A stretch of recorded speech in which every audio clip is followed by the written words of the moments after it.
This podcast may contain some explicit magical content.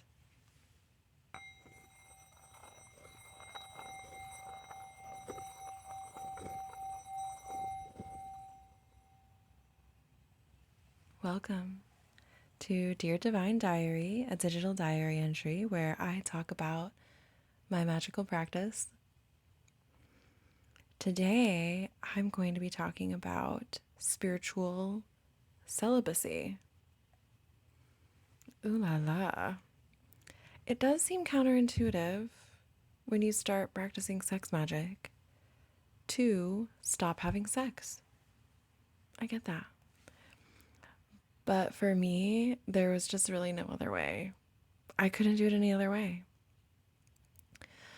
I want to name a creator who I love who talks about celibacy in a really clear, intelligent way and about dating and relationships in relationship to celibacy.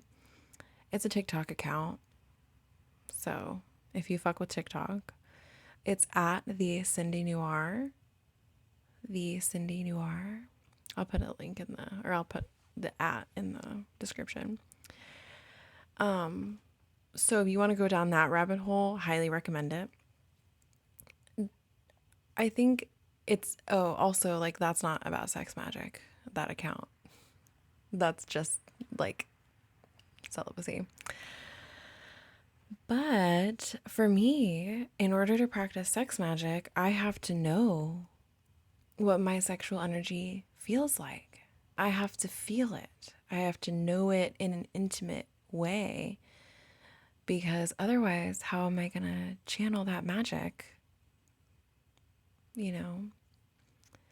And I have a tough relationship with the concept of celibacy, as many of us do, because of the way that abstinence is kind of weaponized in the South, and I'm sure other places. But I remember like sex education was abstinence only.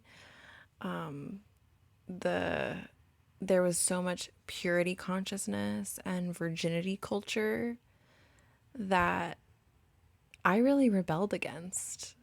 You know, I saw that around me and I intuitively knew that it was not the answer. And I now have a much different relationship with purity. And for me, purity is not about, oh, if I have sex with someone, I'm impure, or if I have this kind of sex, it's not pure. For me, purity is about feeling my pure sex energy without the influence of another person, without the influence of, sorry, my allergies are still like not completely gone. So I have a little bit of a froggy thing going on. Hopefully it's sexy. Because it doesn't feel sexy, okay?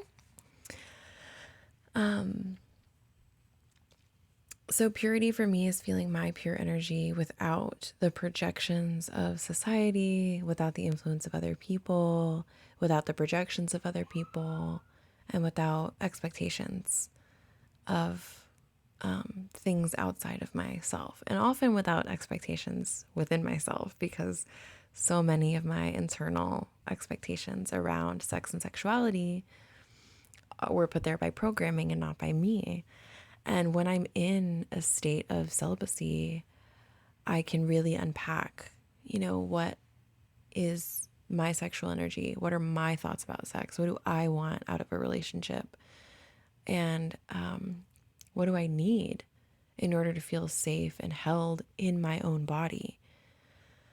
I do think there are so many problematic messages about virginity, celibacy, abstinence, purity culture. And even when we're talking about celibacy, it can trigger the problematic concept that in order to love or be in a relationship, you have to be alone or take time alone. that is a slippery slope, and we can talk about that. But in this situation, it's not necessarily about, fixing your dating life or having a relationship goal in mind, ideally, right? I know a lot of people can fall into that easily because our culture really revolves around romance, this idea of the perfect relationship and the union of two people in this like nuclear family marriage partnership. My perception is that we are designed and would prefer something like community. And because we have so many struggles around cultivating that and supporting that, we end up projecting all of the fucked up shit that comes with not being able to exist in community into these partnerships. That's an opinion for another day. We could talk about that. But in the context of spiritual celibacy, it can be easy to kind of fall into patterns around like toxic individualism and toxic purity culture, right?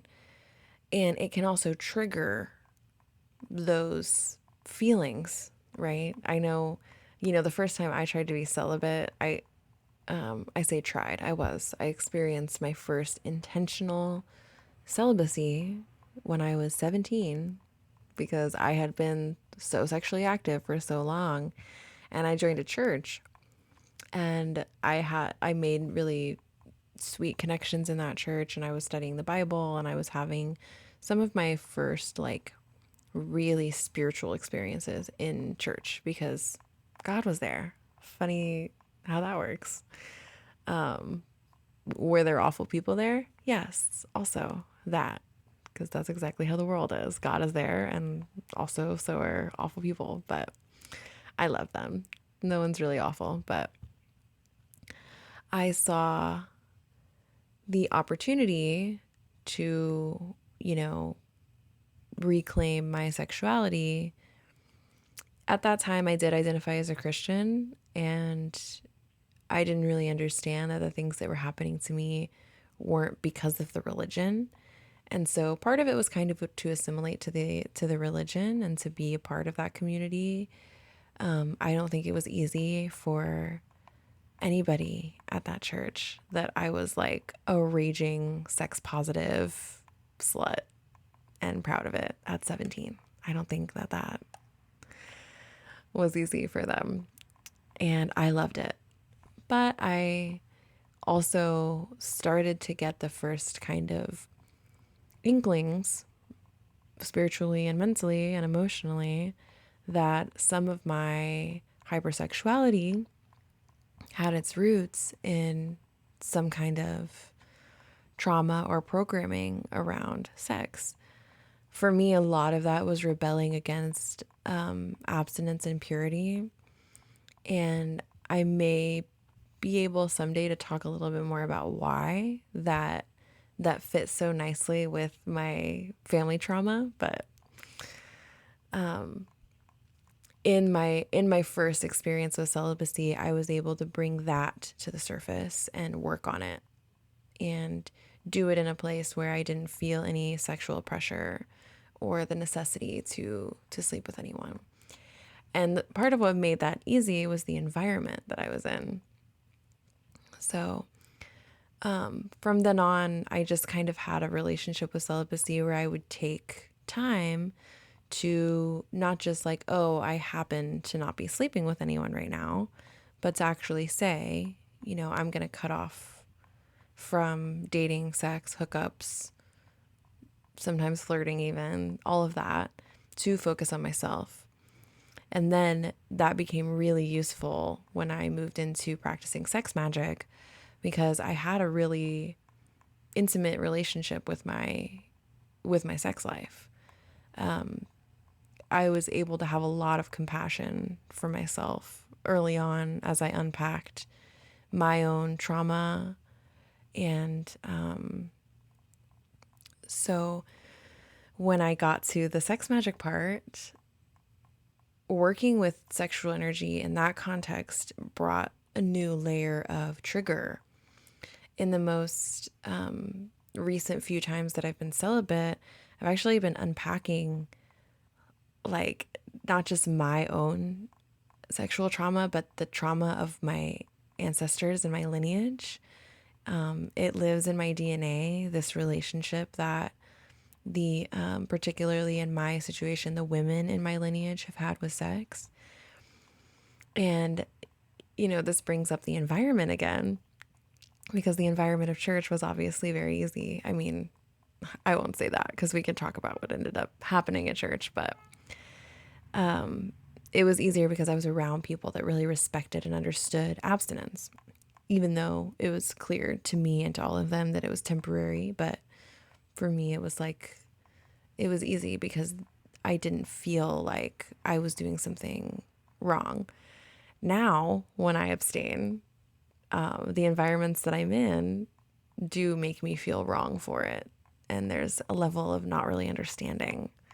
And there's a lot of pressure to, get back into hookup culture or fucking or flirting or having relationships because,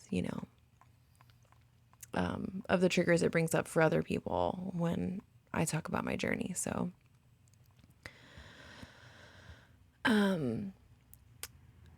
the environment. So last year I was quarantined and I made the decision to practice intentional celibacy. And I will define what that means to me because I know it's different for everybody, but I'll just tell like the story about the lineage part. In that experience of celibacy, not only was I not having sex, I wasn't going anywhere. I wasn't going anywhere. I wasn't getting hit on. I wasn't getting flirted with. I wasn't getting any attention for my body, right?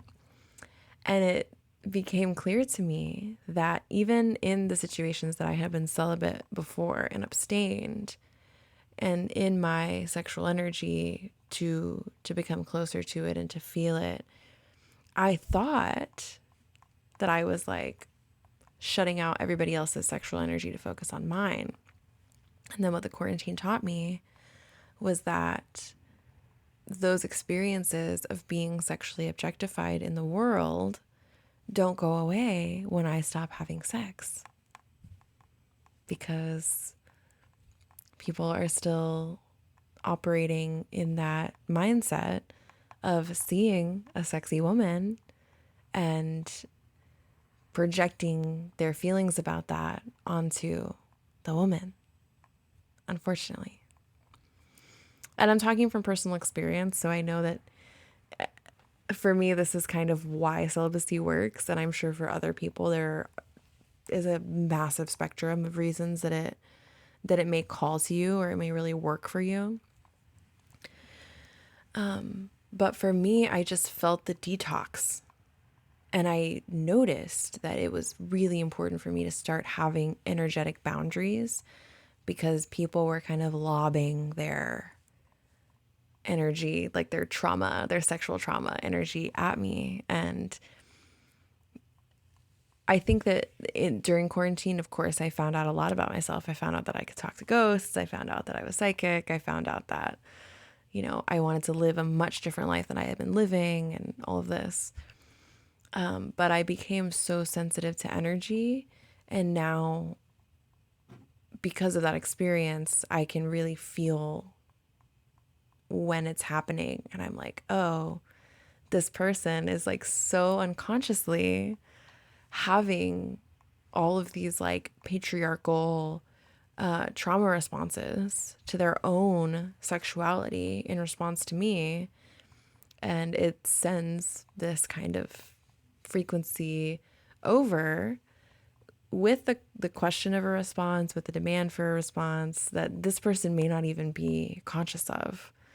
But I was responding on a subconscious level, and now I'm able to respond on a conscious level, which often means responding with deflecting the energy or protecting my energy, stuff like that. So I feel like every time, I mean, I could go through so many of my celibacies, but every time I like pick up a new skill, I pick up a new power and a new knowledge about myself. And so I'm really grateful for that. So I call it spiritual celibacy because I do it in conjunction with my sex magic now. This is what celibacy is for me. It's no dating, no fucking, and no flirting. So I'm not going on dates or accepting invitations to go on dates unless it's with my beautiful platonic friends that I have amazing dates with all the time and I love them. I don't engage in any sex of any kind, including oral, mutual masturbation, phone sex, sexting. I mean, of course, I still do stuff for Cam, like for a client, for that kind of energy exchange. Although sometimes I take breaks from that too, but it's not something that I like require for my celibacy. And then I accept no new applications. So I'm not flirting. I'm not really playing into the dynamic that, oh, well, you're celibate now, but when you're ready, I'm here waiting. I don't like that. It's not even that it's like a part of my celibacy to reject it. It's that that's a turn off for me. I'm like, oh, I don't want that person anymore because they said that. I know. And I really just try to stay in my body. That's a huge part of celibacy for me, is staying in relationship with my body. So let's talk about what that could look like for you. Because for me, staying in my body means, doing check-ins regularly, journaling, dancing, doing self-massage a lot, masturbating a lot, practicing a lot of self-love rituals, and giving myself sweet little tarot readings and talking to my ancestors and all of this, blah, blah, blah. But for some people, experiencing celibacy may mean that masturbation is no longer on the table, depending on your relationship with masturbation. I do take breaks from masturbation, but I don't consider that a part of my celibacy. Sometimes they're happening at the same time, sometimes they're not, because it's a huge part of my magical practice and my work to masturbate. So, but for you, if you have addictive feelings around masturbation, for me, I haven't even begun to really talk about this, but I'm a sex addict. I identify as a sex addict, a recovering sex addict. And I'll say this, also sex and love addicts. Even though I defined myself, or I won't say defined myself, identified as a sex addict for probably like 4 years now. I just went to my first Sex and Love Addicts Anonymous meeting last week, like 3 days ago. So I'll talk about that too. They have their own version of celibacy as well. Like they have an abstinence thing. They call it something else, but I forgot. But when I learn more about that, I'm excited to talk about that too. I'm still kind of seeing if I want to participate in the program, but the support meetings are like awesome for me. So, but I was talking about that in connection with masturbation addiction, which is common. I don't watch porn often anyway, but I definitely don't watch porn while I'm trying to be celibate. There is nothing worse for my sexual energy, and trying to remain in my sexual stuff than watching porn, because I can feel the energy coming off of it. And it is of course there's ethical porn, duh. And it's up to you if that feels safe for you. But the thing about pornography is that it's the other person and it's their energy. And even if it's just kind of to inspire or whatever, you're kind of, you're not in your own energy. Here's a secret. I don't know if you know this, but when you masturbate to someone, you're giving them your energy. So think about that as you subscribe to my OnlyFans. I'll use your energy wisely. But yeah, you give your energy away to that person. So it's up to you if you want to engage with that. I don't recommend it. And then it's also, I mean, it's up to you if you want to date. Some people still go on dates when they're celibate. I mean, it doesn't work for me just because it triggers all of that stuff that I have to do when I'm dating. And I can feel the people like being sexually attracted to me and desiring sex from me. And it isn't really like conducive for me to remain in my energy. But for some people, like if that's the kind of thing that you just want to experiment with and see, because there have been times where I've been celibate and still dated. It's not something I do anymore after practice. But I did learn a lot by continuing to date while I was celibate because I could feel my issue with boundaries around sex, honestly, I'll be honest. And yeah, if you're in a situation where you're already not having sex, it's up to you, but that is not really spiritual or intentional celibacy, but you can make it into spiritual or intentional celibacy by using it as an opportunity to cultivate a relationship with your body and with your sexuality and with your pleasure. And instead of being like, oh, I wish I had a partner, I need to get laid, I'm going to be alone forever, my biological clock is ticking, like, I hate being single, I hate being lonely, I need to cuddle, blah, blah. Instead of being all like that, you can create yourself a magical reframe and really enjoy having a relationship with yourself. And that can mean dating yourself, fucking yourself, flirting with yourself, taking really good care of yourself, the kinds of things that can help you understand your pleasure and connection energy. And this is not like oh, you have to love yourself before you can ever love anyone else. That's not what that is. Or like, oh, you have to stay single before you're ready for a relationship. I'm just saying, I think spiritual celibacy is very potent, and it is a magical tool for unlocking the wisdom of your sexual and spiritual body and getting to know your sexual energy so that you can use it in magic.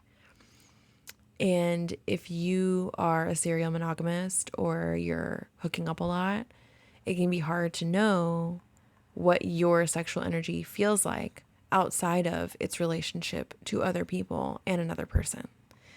So simply abstaining from sex is not really spiritual or intentional celibacy. Or simply just not having access to sex is not spiritual or intentional. So you have the opportunity, if that's your circumstance, to pivot in that direction and get a lot out of what solitude can teach you. I myself, I love being lonely. It is one of the most... The thing is, I've always loved alone time. And a few years ago, I realized that it was one of my core childhood wounds was my loneliness feelings because of being, having really visceral memories of long stints of neglect in childhood. And the feeling of loneliness, you think it would become unbearable to me because of that. But really dropping into that and noticing that not even just that I love myself, but that I am myself, like just really enjoying the sensation of existing with no other influence or no other validation, like reclaiming that experience is really yummy. And I do know that loneliness is one of the most painful things that a human being can feel, because we are not really built for lonely. We are built for connection and community. So be sure to take time to grieve your loneliness in your celibacy, because not having sex and not dating can get lonely. And really feeling that with intention, and feeling it with the desire to deeply understand and hold space for it and not judge it as wrong or bad, has been really transformational for me. So good luck with that. It's really easy. Don't even worry about it. Just challenging one of the most difficult emotions that a human being can feel. No big deal. No big deal. Well, that feels complete for me. This is definitely one of many conversations I'll be having about the topic. But it does feel like a good kind of intro to spiritual and intentional celibacy. And if you have any questions, go ahead and email me. My information is in the description of this episode. And I'm really grateful for every single person listening. And I am so grateful to be able to have practiced in a way that allows me to give my unique perspective on magic. At the time when I was doing all that suffering, I was like, what the fuck? What is suffering even for? So be strong if you want. And I love you.